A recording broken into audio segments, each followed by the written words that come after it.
Hi, and welcome to Ones and Tooze, Foreign Policy's economics podcast. Every week we take two data points, we use them to explain what's going on in the world. I'm Cameron Abadi, a deputy editor here at Foreign Policy, joining you from Berlin. With us, as always, is FP economics columnist and Columbia University professor Adam Tooze. Hi, Adam. Hi, Cameron.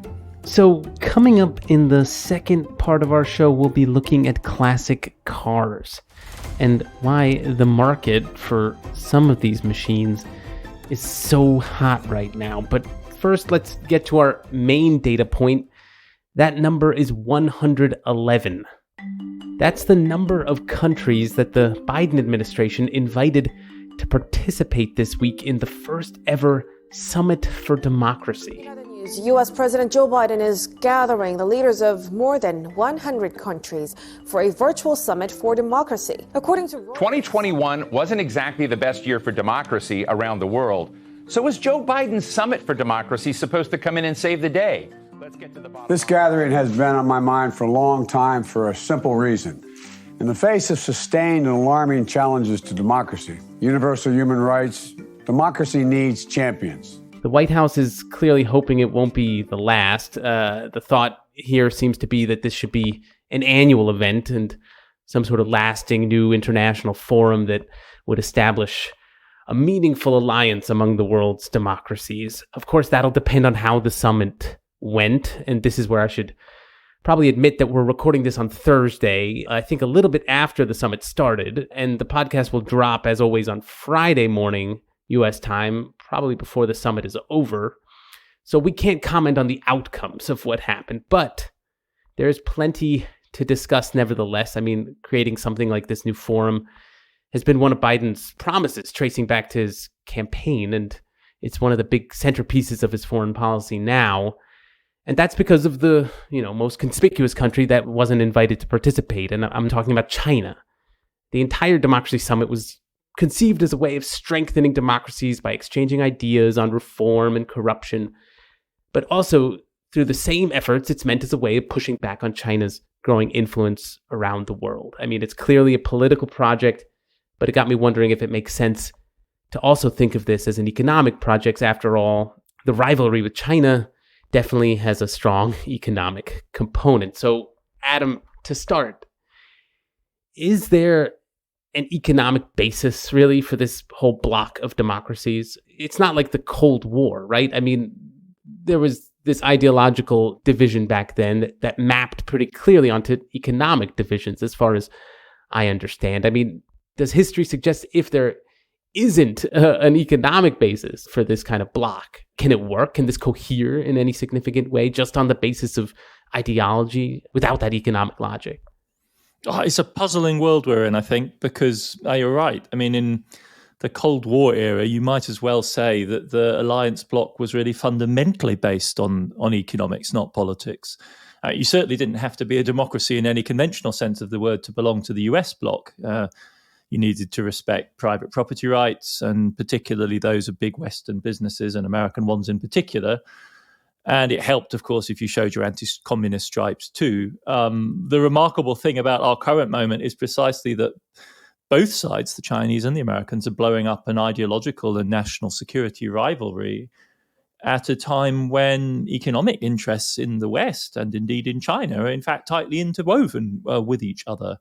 So I think that's really the puzzle of the current moment. I mean, and I don't think one should sort of exaggerate the significance of this moment. You're right, of course, it was part of the Biden foreign policy agenda, but to call this hodgepodge of countries a bloc, I think, is really quite grossly exaggerated. I mean, I think they wanted to do an event. They needed countries from every continent. They started working down the list. So there's some surprising people in there, Angola, for instance, and others like Hungary and Turkey that are not part of the Christmas invite list this year.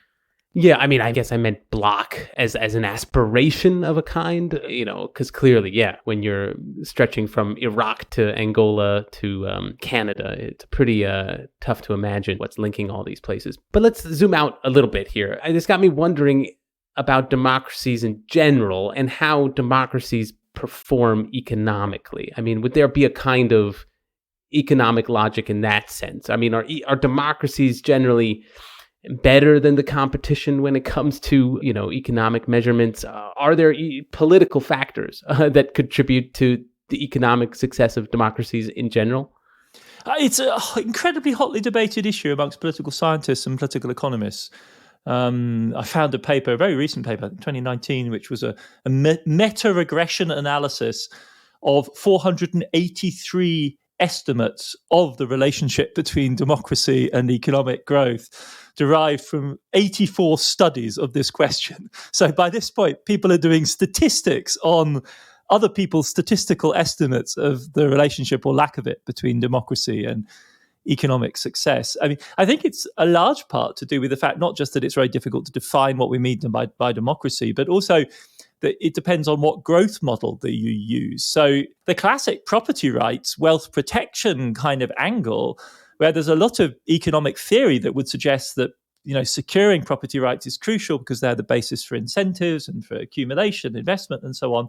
What you need to anchor that in political and legal terms is representative government, right? So you need liberalism, constitutionalism, parliaments, the rule of law. It doesn't necessarily give you democracy. In fact, you could almost construct democracy as a contradiction to this kind of liberalism. Because why? Because capitalism systematically generates inequality, and democracy, notionally at least, systematically empowers the majority. And so certainly in the 19th century, most political theorists were convinced that democracy would be the death of civilization as they knew it and prosperity. It's not for nothing that in the classical period, the term democrat was a term of abuse, as in, you people mad enough to believe that the demos should rule, you Democrats, you. And there are plenty of examples of ways in which investors have at various points attempted to sabotage democratic governance.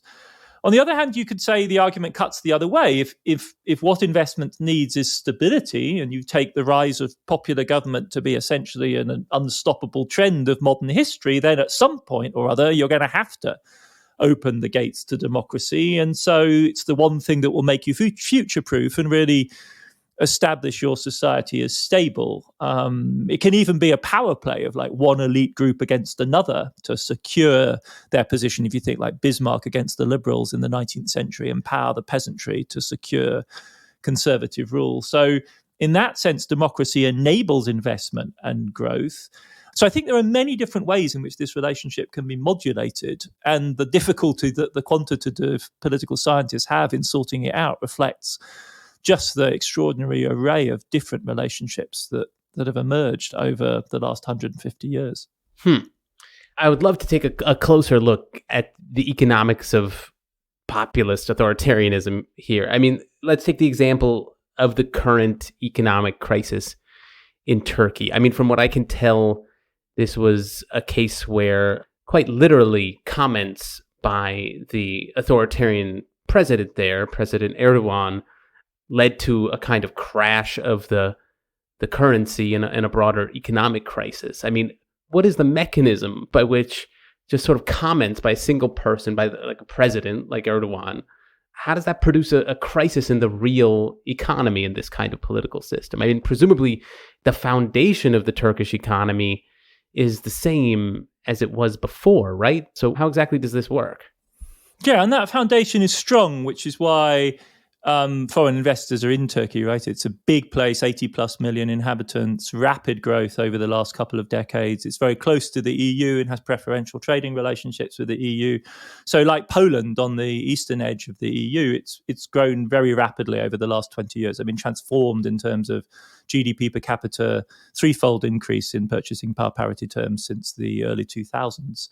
And Erdogan at first, sure, he's a populist, but he wasn't originally seen as presenting a problem. On the contrary, I mean, he was touted as Islam's answer to Christian democracy in the early 2000s. But it's really in the last decade that he's tightened his grip on power, and increasingly, of course, brutally after the coup attempt against him in 2016, I think that was, wasn't it? And he's at war with civil liberties, his political opponents, and increasingly also the secular elites in Turkey. So there is a backdrop here. It's not as though, it was just a few words by Erdogan that triggered this. Tension has been building up. But the crucial thing, and this is an interesting aspect of this whole problem, is that what causes real panic is his challenge to the independence of the central bank. So this is like another way in which foreign investors could be made comfortable with practically any regime type if they believe that the central bank is an independent institution that sets policy with regard to currency and interest rates in a way which conforms, shall we say, to global standards, then you can kind of shrug at the domestic politics and leave that to be its own thing, because you're, as it were, under the protection of central bankers who play by Western rules. And that's what's really so terrifying about Erdogan, is that he doesn't.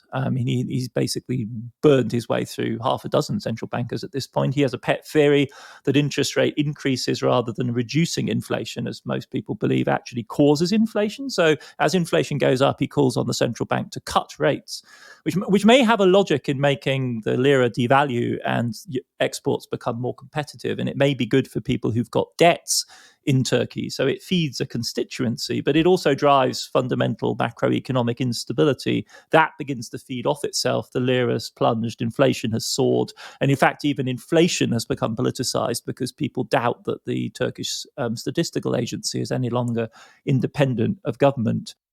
I want to follow up with just one quick question here, because I don't know, the way you're describing how investors may have thought about Turkey before, was the central bank ever independent in this system? I mean, in a dictatorship or an authoritarian system, are there such things as independent agencies like central banks? Isn't that the definition of a dictatorship? They're sort of at the whim of the leader, even when they're not exercising that power. I mean, how to make sense of that?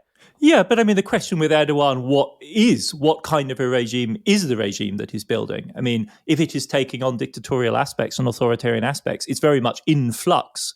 And so the question is more, which set of institutions will he touch next? And if the courts are pretty thoroughly aligned at this point with his regime, the next question is, well, what about the central bank? And that's the way in which the question is posed. There have been moments in which Turkey has been subject to really quite brutal external financial constraint, and this is the trauma against which Erdogan, operates. So, I mean, he comes to prominence in the early 2000s after a major financial crisis in which the IMF dictated very harsh terms to Turkey. And so ever since, as it were, the question has been, how far can Turkey go? And that's the game that he's playing. And so it's not a done deal, I think. So, yeah, maybe we should end with China, because I do think that obviously was where we started with the Summit of Democracies, was intended to kind of counter China. I saw in response to this summit, China, someone in the government there, or maybe the government spokesperson, claimed that China is actually a democracy. I can't get my mind around that, but it did get me wondering whether we should even be considering it a market economy at all. I mean, this question of democracy and capitalism, should we be thinking of them as two distinct categories at all? I mean, or is the former, democracy, a kind of precondition for the full emergence of the latter? And if not, if China's not a market economy, what should we call it? I mean, is this a genuinely new economic system it's just come up with, that it's developed by virtue of its political system that it has? What do you think about all that, Adam? I think historically it's probably closer to the other way around, right? So democracy is not a precondition for the emergence of capitalism. In general, the emergence of capitalism, however you define it, and that's a hugely contentious business, more commerce or more about, the relations of labor. But in any case, however you define it, capitalism emerges centuries before anything you could reasonably describe as democracy. Representative bodies, parliaments, emerge as checks on sovereigns precisely when those sovereigns want to tax or raise debt. So this is like England in the late 1400s, 1500s. And why is it that, as it were, those parliaments are necessary? Well, they're necessary to represent those who are going to be taxed by the monarchical sovereign. And the men in those parliaments, and they are all men, are there because of their wealth. And so to that extent, as it were, you have parliaments because of economic development and capitalism, not the other way around. And around those parliaments, then demands for wider inclusion develop progressively over time by the 19th century in the name of democracy as such. But the question of the market economy that you introduce adds a sort of further dimension, which is not so much capitalism versus democracy as the state versus the market. So the question of whether China is a market economy doesn't depend so much on whether it's democratic, but really more the role of the state, and which is clearly larger in China than it is, for instance, in the United States. But here again, there's such a huge spectrum of options. I know kind of the answers, and the conversation this week has a kind of like wishy-washy quality to it, but I think that's kind of in the nature of the beast, right? Because if you think about the role of the state in the economy, think about European economies after 1945. I was just sort of absentmindedly making a list in the shower the other day. Like, public ownership extended so-called SOEs, state-owned enterprises, that China has, America doesn't notionally, and therefore China's not a market economy. Well, in Britain in the early 70s, it would have included coal, steel, energy, electricity, gas, airlines, car plants, railways. All of those were in public ownership in Britain in the early 1970s. And that's what we used to call a mixed economy under the sign of a democratic welfare state. So I think we probably have to reckon that China is the return of some sort of mixed, or the assertion or the development of some kind of mixed economy model, which in fact doesn't have much of a welfare state. This is something we ought to discuss at some point. It's really counterintuitive and kind of mind-blowing how small both the tax and the welfare elements of the Chinese state apparatus are, but has got very large and centrally directed, to a degree, state-owned enterprises that dominate huge slices of the economy. So I'm all about, I completely agree. I think the best way to think of it is a new formation which reconfigures this relationship between the economy, the state, and politics in a way which, on this scale, we've never seen before. Yeah, I do think we're going to be returning to this subject, but coming up in the second part of our show, we'll be looking at classic cars and why the market for some of these machines is so hot right now.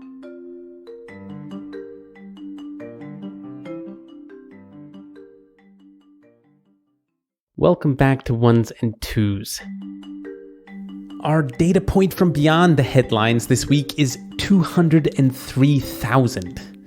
That's the number of British pounds that a 1968 Ford Escort recently sold for at auction. So that's a lot of money to spend on any kind of car, of course, but if I'm understanding correctly, Adam, this isn't even a kind of car that would get you to work or your kid to school every day, right? I mean, this is basically a collector's item, right? Yeah, so this was a 1968 Works touring car version of the Ford Escort. I mean, Works touring car means that this was an official Ford-produced racing car for the track. These kind of things are super chic right now. It's kind of as though as we move towards the end of the fossil fuel era and the internal combustion engine is kind of on its way out, it's as though folks, and we should be honest, it's like dudes are going back to their childhood and picking up their childhood dreams and then making them better, bringing them back in kind of 21st century style. So this is the so-called resto rod scene. And this particular Ford Escort is a pure racing car. It really isn't street legal. But a 1972 Ford Escort, a spiffy RS 1600, recently went for £70,000. Now, obviously, these aren't the things, they aren't the sort of things that people need in any reasonable sense of the word, but they do want them. And that's created a spectacular bull market in classic cars. Not really old cars like, Model T Fords or something, but classic cars from the last 50 to 70 years. So high performance, drivable. And between 2007 and 15, when that market peaked, the price on average for classic cars surged by about 85%, so almost doubled. That was the average car at auction. If, on the other hand, you wanted something like properly cool, say Aston Martin DB6, like the one that Sean Connery drove in, Goldfinger, the James Bond film, that price quadrupled over the same period, that kind of real collector's item. But these Ford Escorts aren't Aston Martins, but they're, very much in line with that kind of general trend in the classic car market. Okay, but the number is 200,000 pounds. That's almost $250,000. I mean, that really shocked me when I first came across it. And I think that's because when I was growing up on Long Island near New York City in the 80s and 90s, Ford Escorts were everywhere, and they didn't seem like something that would qualify as cool or vintage. But it turns out, and this is something I've learned, Escorts have a longer history. The British Ford Escort that just got sold at auction, I mean, this predates the ones from America that I grew up with, right? Yeah, it's funny because I had the absolutely reverse reaction when I saw this. This story really struck a chord with me because Escorts were totally ubiquitous when I was growing up in Britain and Germany in the 60s and 70s. They were first showcased at the Brussels Car Show in 1967, the year I was born, and they were on the market in 68. They became the second best-selling car in British history. 4 million units sold. But it wasn't really a British car. It was a European car. And this happened because starting in the 60s, first Ford and then GM merged and integrated all their European operations around single standard models. And in Ford's case, that involved plants in Britain and Germany and Ireland and Spain and France. And unifying these operations into Ford Europe and GM Europe enabled them basically to operate more efficiently and get synergies. And it also set them up in the British case for entry into the common market in 1973. So, when that happened, they were ready to go. The way you're describing it, it makes the Escort seem like a window into globalization as a whole. I mean, some of the benefits of globalization we don't even think about anymore. I mean, but just to take the Ford as an example, I mean, what exactly were the benefits of getting Ford's divisions that you were just describing, taking them from around Europe and working together on this car? Was the Escort particularly innovative? Was it high performing? I mean, what came out of this global collaboration? Yeah, it's a really, really fascinating point, tucked away in this completely mundane piece of, metal that's sitting around on any street corner in the 70s. It gets to the heart of how we think about globalization, in fact, because often when we think of globalization, we tend to think of it as happening between national economies, right? So the American economy integrating with the Chinese economy, or Germany with the other members of the EU. And then we think of trade as flowing across country borders. This is how statistics show it happening, right? Trade balances, imports, exports, trade deficits, they're all nation to nation. But in fact, of course, trade doesn't take place between countries. It takes place between private businesses, importers and exporters, manufacturers and so on. It's only really in very extraordinary circumstances that you have like a national import agency. You might have that in a war, in an emergency. And in fact, quite a lot of trade, very large part of trade, in fact, takes place within the same corporation. So about 50% of total global trade takes place inside corporations, not even between them, not between countries, but inside a single entity. And so how big multinationals like Ford or GM operate has a huge impact on how global trade is actually organized. The advantages from their point of view in the 60s and 70s were, definitely efficiencies. If you build and design a car collaboratively across all of Europe, you can get the blueprints out, you can get the tooling out to all of your different factories. It gives you cost savings. And in the 70s, another real concern was, as it were, the reliability, the resilience of what you might call the supply chain. You get redundancy from having a system of many factories that can produce one car. So if Halewood, which was your big manufacturing centre for Ford and the Escort in England, is shut down by a strike, has happened quite a lot in the 70s, you can stock your dealerships with Escorts being produced in Spain or France. And they're basically the same car, apart from having, have to get the steering wheel on the right side, so you can tool up the lines to do that. And you're doing this under intense pressure from Japanese competitors. So standardizing and unifying across Europe was all part of that process. It didn't make the Escort a fancy car, a more high performing car, but it made it cheaper to produce and more reliable in its availability. Yeah, I mean, again, I'll admit I didn't know any of this when I was growing up in America, that even that Ford had engineers spanning the world working on cars in their own markets. But maybe I should have known if I was paying attention as a kid in the 80s, because it turns out that when the Ford Escort started getting sold in the United States, they actually had this big advertising campaign. This is one of the things, again, I've learned, where this globalized aspect of the car was really foregrounded by Ford. I mean, it was in all its advertisements. It was pitched as a world car, right? And so that's a term I'd never heard of, but it seemed to work for the car. It was obviously popular. But all this got me thinking about how globalization used to actually almost be cool, I guess. I mean, it was a selling point. You could actually use the global popularity as a way to sell the car. Is that right? Yeah, so it's really a fascinating moment. This idea of the world car, because it takes the logic of corporate integration and globalization to the next level, and as you say, it can then be used as a marketing device. One product for all of the major world markets. If you think about it, it's really quite a gamble. I mean, we kind of take it for granted today, don't we? Like with smartphones or computers, that one set of sneakers or an iPhone will be popular all over the world, and that really wasn't the way in which cars were marketed or built in the 50s and 60s, especially transatlantically. There are absolutely huge differences in design, in taste, in performance, and above all in fuel consumption on either side of the Atlantic. Differences of a factor of 2 or 3 or 4 in petrol price and petrol consumption. So Ford and GM would make very different cars on either side of the Atlantic to meet those needs. And if you watch European films from the 50s and 60s, you'll see that the people who drive what are American cars, so cars actually imported from the US, are film stars or gangsters, deviants who engage in ridiculously conspicuous consumption of hugely expensive petrol. Europeans drive sensible little cars. And so for multinationals like Ford and GM to, as it were, build a world car was a huge step because their European operations were in a different world. In fact, in the early 60s, the only firm to produce a single car that was sold everywhere in the world was VW. It turns out that Hitler's Volkswagen, the people's car, did in fact literally work for everyone in the world, or could be marketed in California for the hippies. In Mexico, there's a huge nostalgic culture around the Beetle.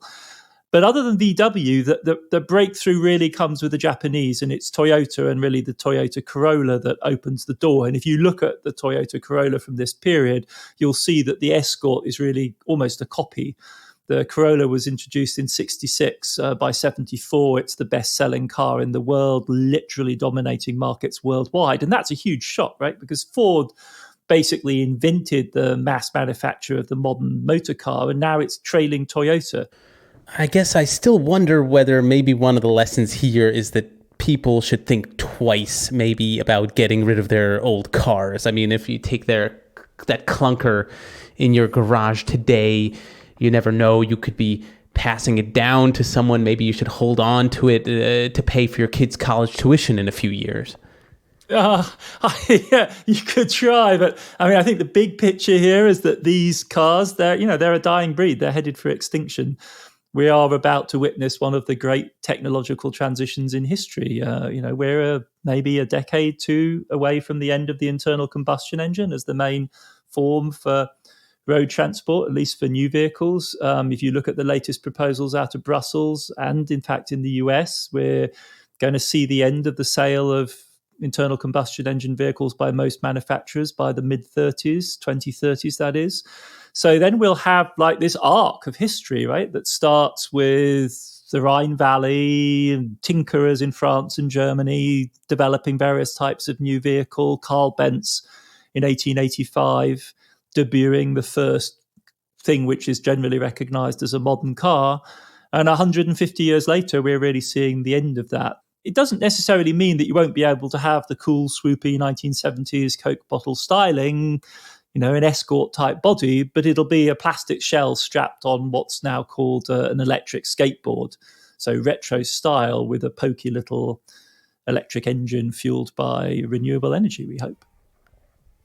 See, that's inspiring in a different way. Now, maybe I'll call my friend Dustin back in high school. He used to have one of these Escorts or Corollas, I think. Maybe we can swap out the old engine and fit in a new electric one from our old ride to school. But we will leave it there for this week. That was another episode of Ones and Twos.